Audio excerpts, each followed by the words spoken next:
Hello and welcome to the big picture. The country is facing one of its worst droughts in recent years.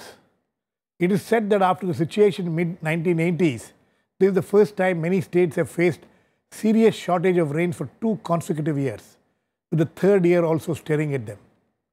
33 crore people living in 256 districts across 10 states, which constitutes almost 1/3 of the population, are said to be affected by the drought conditions which prevails there. Maharashtra, Karnataka and parts of Uttar Pradesh, especially Bundelkhand, are said to be worst affected. The centre had to be directed by the Supreme Court last month to release the Manrega funds in time for the drought-affected states. It also asked why some states had not been declared drought-affected. Meanwhile, some of the drought-affected states have been slow in declaring it drought-affected. In the last couple of days, the Prime Minister has held a series of meetings with the Chief Ministers of affected states to discuss a common strategy to tackle the drought. Chief Ministers have demanded large amount of funds too. So how serious is the drought situation? Are funds the major requirements to tackle drought? What has been the effort in all these years to find some permanent solutions or to have a drought policy? We will discuss all this today with Sompal, former Union Minister for Agriculture, Mander, human rights worker and a social activist, will be joining us soon. Professor Sudhir Panwar, member Uttar Pradesh Planning Board, Nitish Sethi, associate editor Business Standard, and on the phone line from Chandigarh is Devinder Sharma, economist and food expert. Welcome to all of you. Mr. Sompal, you have seen this kind of situations in the past. Is this one of the worst that we have seen in the last several decades? Surely one of the worst, but more agonizing and ironical is that this is an oft-repeat story. In spite of all the hype by all the parties, whether they have been in power or in opposition, agriculture, water resources are supposed to have been accorded top priority, but always there has been a lip service when it comes to doing something concrete, that is do drought proofing and also change the cropping pattern in a fashion, in a manner that the water guzzling crops are not grown in the relatively arid areas or low water endowed areas. Nothing has happened because it cannot be done through legislation. It has to be done on the economic front. The price differentials have to be so maneuvered that they favor the low water consuming crops and which incidentally are more nutritious as compared to the water guzzling crops like wheat and rice. I am talking of the millets and other things which have better nutritional balance and are easily grown, but they do not enjoy the price support. It is only notionally that they are given the minimum support price.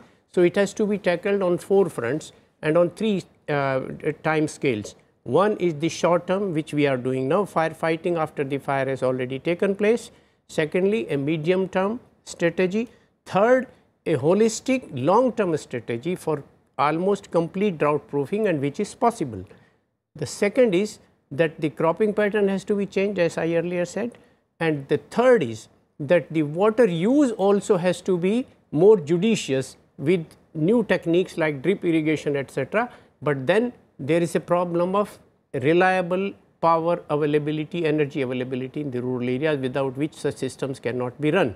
So all these things have to be done all together. The most surprising and painful thing is that in spite of all the hype that I said, all the propaganda that agriculture is being accorded top priority, including the present budget speech where the Honorable Finance Minister declared that 17,000 crores have been allocated for agriculture. But when I visited the budget document, I find on page number 13 budget at a glance that allocation to irrigation and flood management is a paltry 1024,000 crores, 1024 crores. That means, and out of this 40% goes to flood management, which you know is a waste. So going by this strategy, according to my estimate, 600 to 700,000 crores are required to develop the whole irrigation potential this will take about 1,000 years at this pace. We'll come to that. Mr. Professor Panwar, you know, what Mr. Sompal listed out, you know, in a major state like Uttar Pradesh, which is one of the major affected states, whenever there is a drought, you know, Uttar Pradesh happens to be one of the states because it's so huge that some part of the state or other, you know, is always affected.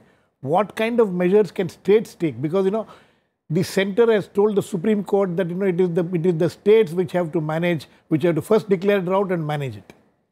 As Sompalji enumerated that there are 4 strategies to tackle the drought situation, and unfortunately when this government regime starts, or then since last 3 years we are continuously facing drought.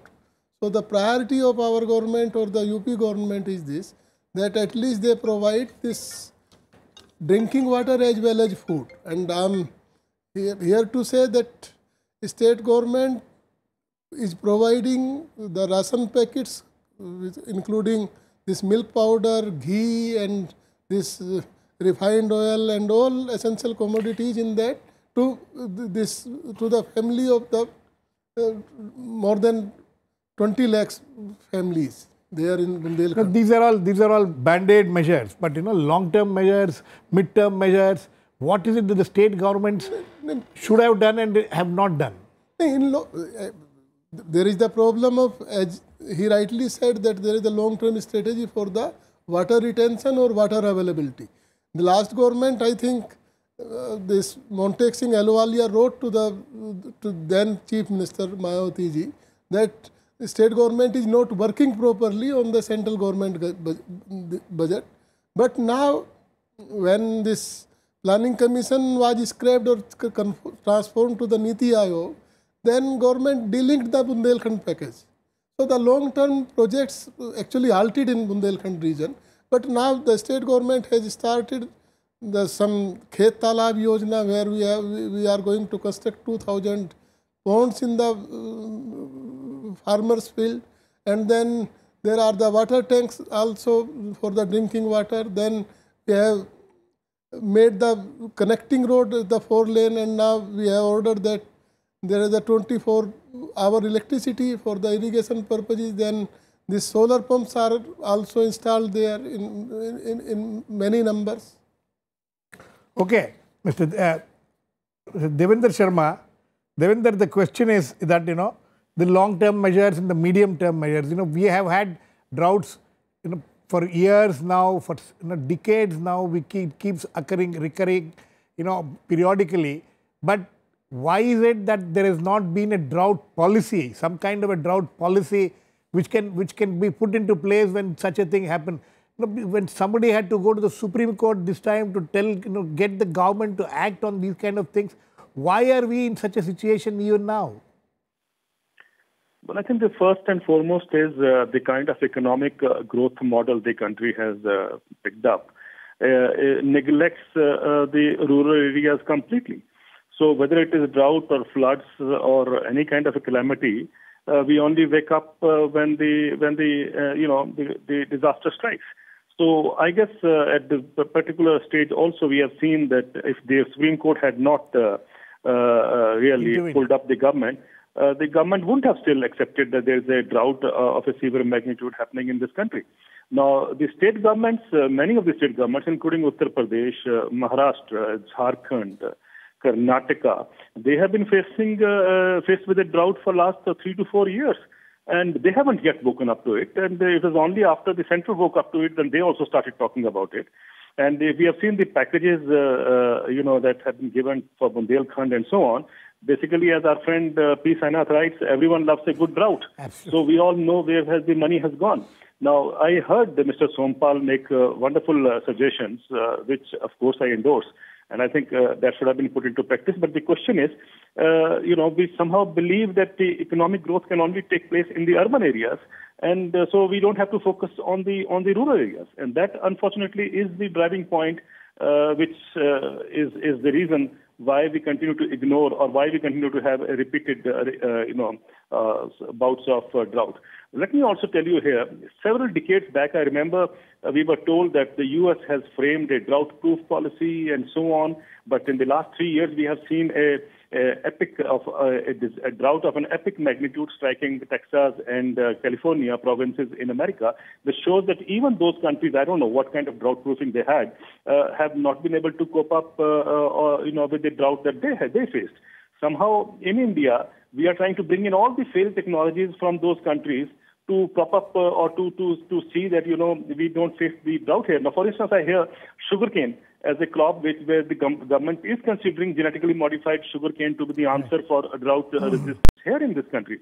I don't understand. Even in America, they couldn't get any GM crop to really survive or to be, the answer for the drought areas in America.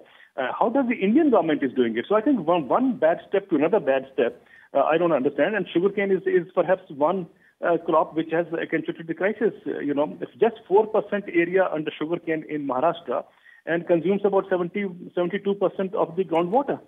And if you come to Uttar Pradesh, come to, even parts of Punjab, much of the crisis is also because of these, as Mr. Sompal earlier mentioned, these crops which are water guzzling.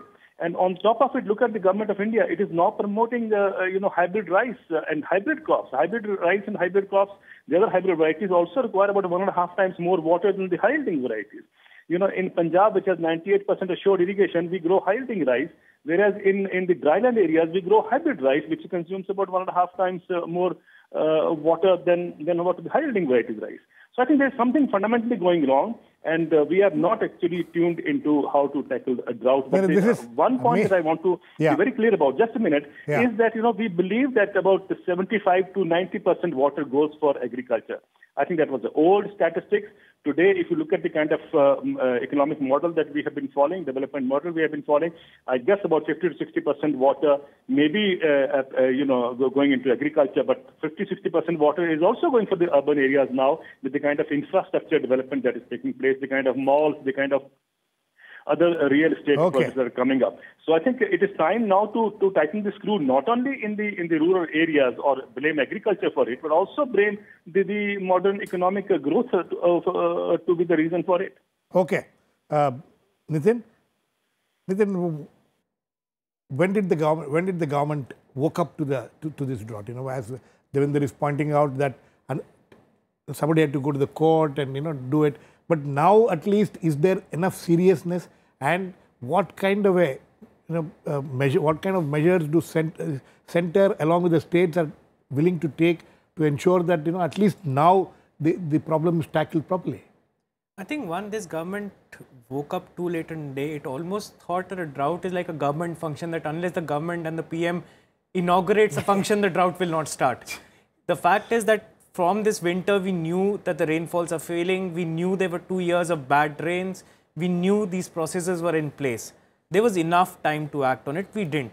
We've generally been abysmal in managing droughts. This year, we've been particularly abysmal. Is this a problem of all governments? It is. Is it because the structure, the government structure doesn't respond to this kind of thing?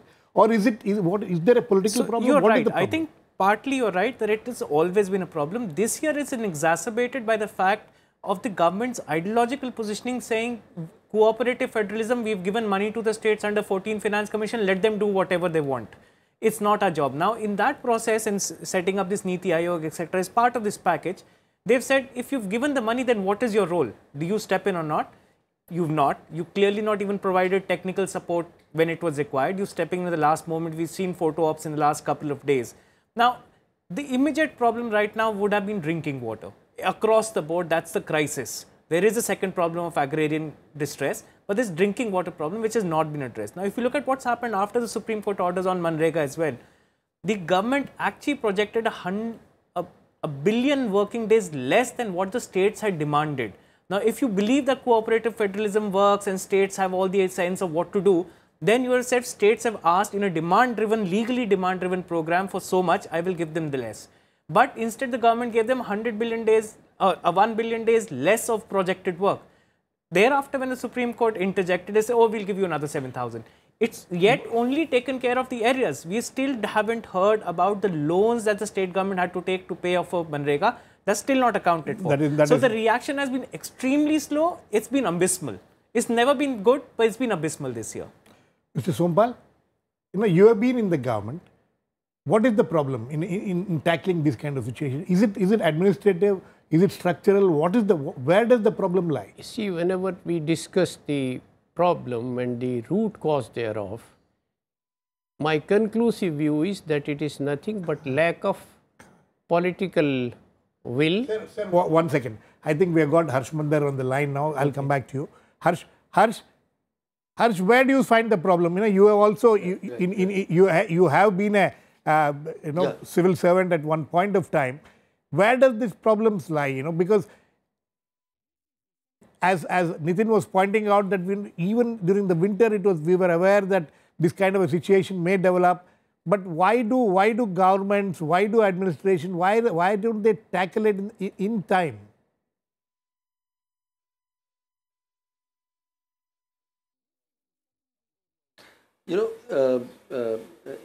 I was a collector the last time we had a drought of this kind of nationwide and multiple years was in the late 1980s, and the contrast between then and now shows how much we become a very different country.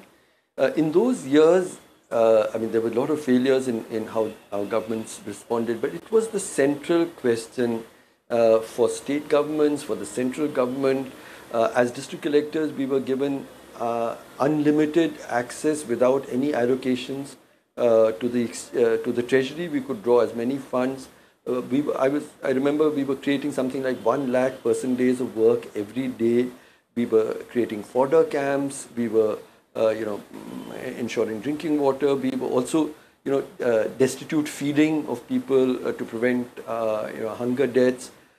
I think that if you looked at today, it is unreal how how unaffected our larger polity is by the distress of almost something like a third to half our rural population in extreme conditions of suffering, of distress, migration, children's education being disrupted, families having to move, no work available, hunger.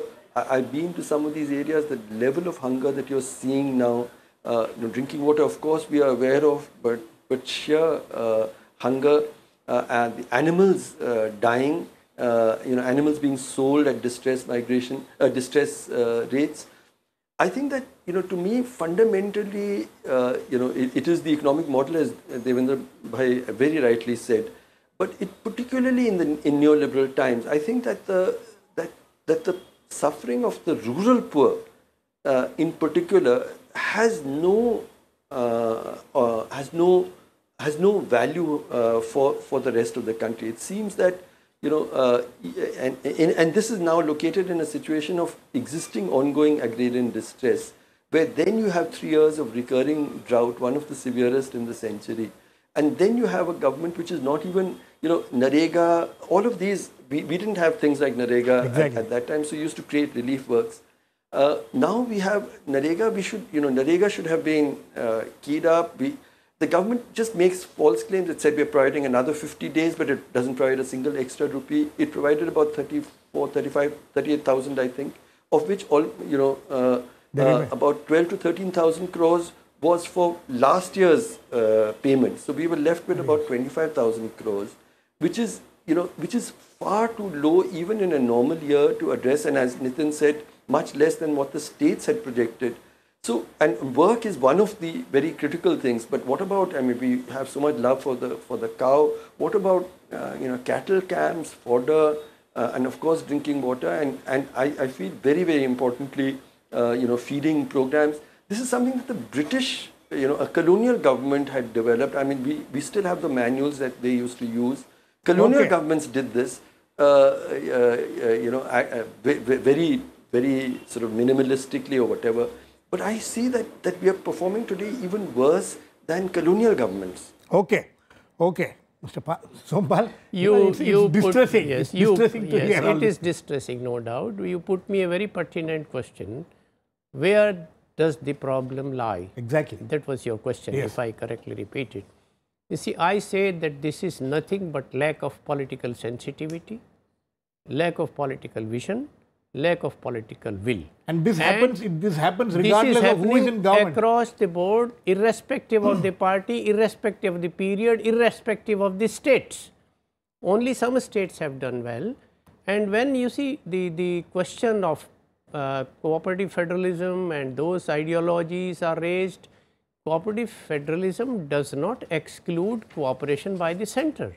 And it has been accepted not once but always that this gigantic work of developing water resources to give a reasonable insulation against drought throughout the country is by no standard capability of a single state or center separately.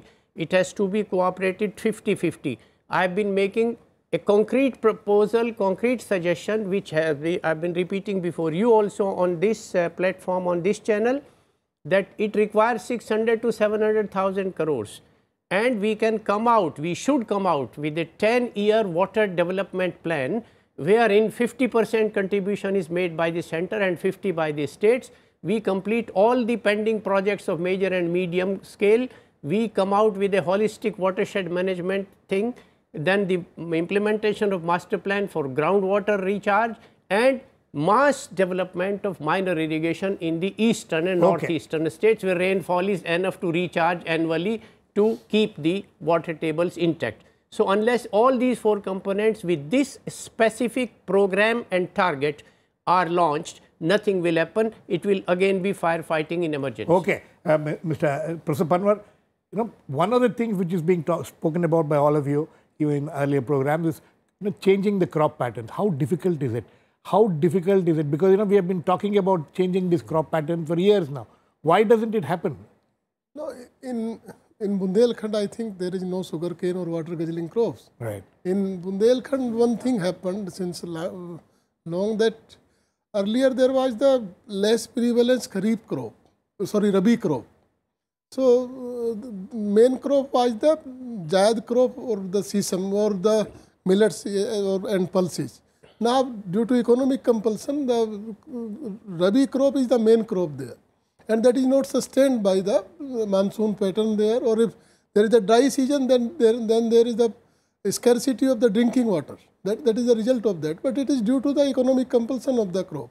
So in Bundelkhand, there is no, I think there is no problem of this water guzzling crops. The problem of that we could not make it drought proof.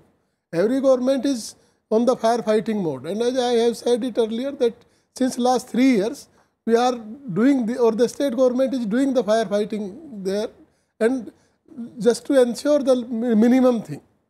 And as I have some data that still the payment of on Manrega front 891 crores rupees is pending with the central government For UP? For UP for 2015-16.